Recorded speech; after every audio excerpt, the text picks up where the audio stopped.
안녕하세요. 파산관제일 홍혜필 변호사입니다. 오늘 74년 남자 채무자의 파산 면책 사례를 한번 살펴보겠습니다. 약간 좀 특이하면 특이하다 할 수 있는 사안입니다. 채무자의 최근 주거 이력을 보시면 2007년에서 2015년 사이에 강남구 신사동 배우자 명의로 되어 있습니다. 보증금 2천에 월 80, 2016년에서 현재까지는 인근에 있는 논현동 배우자 명의로 마찬가지 2천에 80. 채무자는 이제 다양한 경험을 했습니다. 2003년에서 2008년도 매트라이프 영업사원, 이때 사실은 한번 파산을 했습니다. 근데 보험회사에서 이제 보험을 유치한 사람이 계약을 해지당할 때 이제 환수라 그러죠. 토해내는 금액이 있죠. 그거를 빠뜨려서 다시 지금 이제 그 이후에도 뭔가 제대로 면책의 혜택을 못 받은 겁니다. 2009년에 2011년에는 어떤 장작구이 고깃집이죠. 직원. 2014년에 15년에는 무슨 땡땡 케이블 주식회사의 직원. 그 다음에 2016년부터 현재까지는 신학대학원에 이제 입학을 해서 목사, 지금 현재는 전도사고요. 그래서 3억을 준비하고 있는 것 같습니다. 그래서 채무자는 2008년 개인 파산을 신청하여 면책받은 경험이 있습니다. 당시 보험회사 한수금을 채권자 목록에 넣지 않아 면책 이후에도 채무에 시달렸고, 신용불량 상태에서 자녀 교육비, 생활비 등 사용할 돈이 늘었으나 소득이 적은 요식업에 아까 장작구이에 종사했다 그랬죠. 그래서 결국 이제 고금리 대출 쓰고 다시 또 카드 발급 받고 대안론 쓰고, 그래서 이제 계속 또 여기다가 이제 2010년과 2011년엔 하지 정맥류 수술을 합니다. 그러니까 이제 수술비도 좀 들었겠죠. 그다음에 이제 2016년 이후에는 종교계 이제 신학대학원을 입학을 해서 전도사로 활동하고 있기 때문에 소득이 많지는 않습니다. 80만원 정도 됩니다. 2008년대 서울회생법원에서 면책받은 전력이 있고요. 가족관계를 보시면 채무자는 교회 전도사고요. 어머니는 이제 계시지만 별거 중이고, 이 배우자가 이제 한의원 사무직원입니다. 좀 오래 근무해서 360만원 정도로 이제 생활을 사실상 책임지고 있죠. 고등학교 딸이 한 분 있고, 채무는 많지는 않습니다. 3,600. 이 두 번째 파산하는 분의 특징이 처음보다 채무가 적어요. 이건 아마 금융권에서 대출이라든가 카드 사용을 제한을 하기 때문에 사실상 예전처럼 신용공여를 많이 받질 못하죠. 그 다음에 두 번째가 여기서는 해당은 안 되지만, 두 번째 파산할 때 개인 사채가 많습니다. 아니면 이제 차, 오토론 같은 경우도 좀 있고, 오토론이 아마 최고 먼저 신용을 공유하는 것 같아요. 다른 카드사보다. 여기도 이제 결국 나중에 카드를 받죠. 하나카드, 신한카드. 근데 얼마예요? 금액이 작죠. 500도 안 됩니다. 하나카드는 12만원. 그 다음에 이제 특징이 신학대학을 갔죠. 신학대학 내지 신학대학원을 갔는데 한국 장학재단 채무가 있습니다. 900만원. 이것도 학자금 대출이거든요. 학자금 대출은 두 가지가 있죠.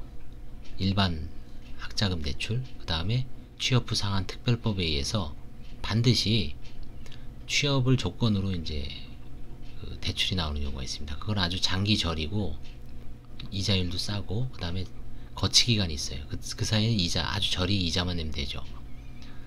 근데 한국 일반 학자금 대출은 상당히 고리입니다. 일종의 신용 대출인데 이자가 높아요. 그리고 거치 기간이 아마 없을 겁니다. 아니면 적거나. 그래서 이거는 이제 면책이 되고, 취업 후 상한 특별법에 의한 학자금 대출은 비면책입니다. 회생에서는 면책이 되죠. 그래서 그런 차이점이 있는 거고. 그래서 이제 두 번째 채무는 3,600. 아마 이분도 처음에 할 때는 이거보다 높았을 가능성이 높습니다. 재단 채권은 없고요. 현재 재산이, 다만 이제 이 채무자의 이 사건에서 특징이 충남 천안에 동남구 또 땡땡면 땡땡리에 밭이 있습니다. 813제곱미터, 한 200 몇 평 되죠. 그 다음에 충남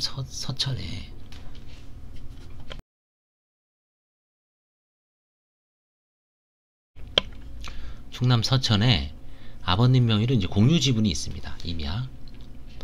그래서 총 합치니까 한 4천만원 정도 돼요. 땅값이 나름대로 총 천안은 좀 이제 인구가 거의 한 7, 80만 되니까 밭이 밭이라도 땅값이 있는데 나중에 보니까 이게 이제 맹지고, 그래서 결국 이제 뒤에 보시면 알겠지만 대법원 회생 파산 재산 매각 사이트에다가 공고를 했거든요. 근데 결국은 거들떠도 안 받죠. 그래서 뭐 포기할까 하다가 누가 아주 싸게 사준다 그래서 뭐 강제로 이제 너무 밀다시피 해서 그냥 아주 소액으로 환가를 하고 좀 이제 처분을 했습니다. 부모 재산 아까 말씀드린 대로 천안하고 서천에 있고, 이게 이제 이 사건의 쟁점이죠. 이제 관제인이 최초의 조치는 파산 재산 매각 사이트에다 공고를 했습니다. 파산 면책 결론은 어떻게 됐냐면, 이제 부친이 97년도에 돌아가셨어요. 부친은 사망 당시 충남 천안에 밭을 단독 소유하고 있었고, 인근에 위치한 서천에 공유 임야를 보유하고 있었습니다.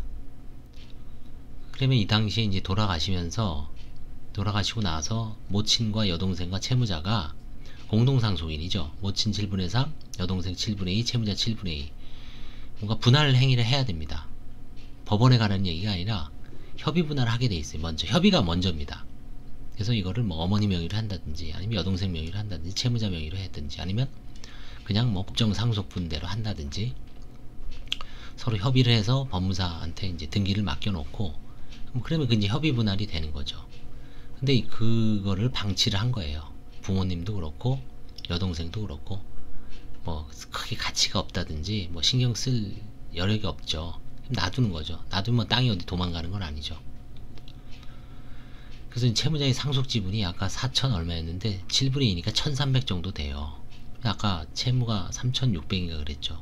적은 금액은 아니죠. 그래서 이제 다만 채무자가 모친 및 여동생과 관계가 아주 악화됐습니다. 뭐 자세한 사항은 뭐 이게 관제에서 뭐 특별히 물어볼 필요는 없지만 의절이라는 단어가 나올 정도면 상당히 심각한 얘기죠. 그래서 결국은 어머니하고 여동생하고 마의 접촉조차도 못할 정도로, 그래서 이제 이럴 때는 관제인은 회생 파산 자산 매각 사이트, 제가 한번 그 정보 검색에서 나왔죠. 서울 회생법원에 들어가면 있습니다. 여기다 이제 법원의 허가를 받아서 공고를 하는 겁니다. 한 6개월 정도 20%씩 다운시켜서 최저 매각까지 딱 정하고, 경매하고 비슷하죠. 그래서 이제 입찰을 하죠. 입찰을 받아서 개찰을 하고 가장 높은 가격을 써낸 사람한테 낙찰을 선언하고 그 사람한테 이제 매각을 하는 거죠. 임의 매각이죠. 근데 이제 뭐 한 몇 달 올려놨는데 거들떠도 안 봤어요. 결국은 뭐 채권자에게 뭐 매각을 응하는 사람이 없어서 임의 매각으로 이제 300만 원인가요? 그거에 이제 매각을 했습니다. 예, 지금 이런 사안이 가끔 있습니다. 부모님한테 이런 경우는 이제 어떻게 하냐면, 이게 지금 왜 파격적인 가격이냐면, 그 부동산을 매수한 분은 이 땅을 7분의 2만 산 거죠. 7분의 2. 또 이거는 7분의 2 곱하기 7분의 2. 49분의 4만 지분을 갖는 겁니다. 이거는 이제 7분의 2를 갖는 거죠. 그러면 이제 그 권리 행사를 위해서는 또 상속 등기를 해야 됩니다. 상속 등기를 한 상태에서 그 어머니하고 여동생을 상대로 공유물 분할 소송을 해야 돼요. 또 뭐 변호사를 선임하든지 본인이 직접 하든지, 또 돈이 들어가겠죠. 시간도 상당히 걸리고요. 공유물 분할 소송은 뭐 해보신 분은 알겠지만 법원에서는 어떻습니까? 또 마찬가지로 협의를 하라 그러죠. 뭐 누가 돈을, 여러가지 방법이 있죠.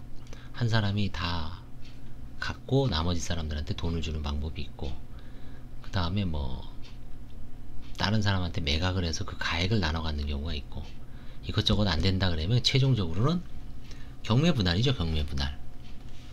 그러면 경매 분할하면 땅값이 떨어지죠. 다 손해죠. 이제 결국 이제 최후의 수단이고, 그런 모든 절차를 거치기에는 이걸 아마 하려면 또 한 뭐 2, 3년 걸릴 수도 있습니다. 또 그 어머니하고 여동생이 재판에 안 나와버리면 안 나와버린다고 이거는 의제 자백이 안 되죠. 형식적 형성이소라 그랬죠. 이 공유물 분할 소송은 어떤 식이든 판결을 내야 됩니다. 형성의 효과가 있기 때문에 재판을 해서 분할을 명의해야 돼요. 뭐 피고가 안 나온다 그래서 원고가 원하는 대로 해주지 않습니다. 상당히 좀 까다로운 소송이죠. 그래서 그런 어떤 특수성이 있다는 거를 한번 살펴보는 좋은 사례였습니다. 74년이니까 이제 46 정도 되죠. 이분은 이제 뭐 2번 면책을 했지만 나중에 뭐 3번을 할 가능성도 있습니다. 7년 후, 8년 후에는 봐야 알겠지만 한두 번 면책을 한번 받으시면 나중에 이제 뭔가 좀 진짜 어려웠을 때는 사람은 예전에 그 힘들었던 상황을 다시 생각을 하고 그때 오히려 면책을 받는 것도 사실 현명한 선택 같아요. 뭐 한 번 했고 2번 했다 그래서 또 안 해주는 것도 아닐 테고 하여튼 이 2번째 파산과 관련되고 그 다음에 부동산 매각과 관련된 사례를 살펴봤습니다. 감사합니다.